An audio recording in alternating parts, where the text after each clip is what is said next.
रेशे वाले शामी कबाब बनाने के लिए हम गोश्त के बड़े टुकड़े लेंगे।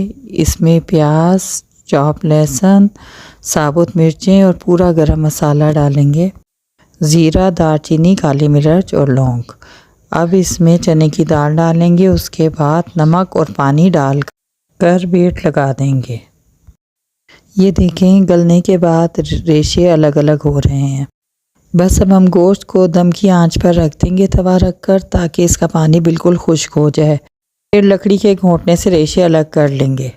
पानी खुश्क हो जाए तो अब हम इसे एक परात में निकाल कर इसमें हरा मसाला मिलाएंगे।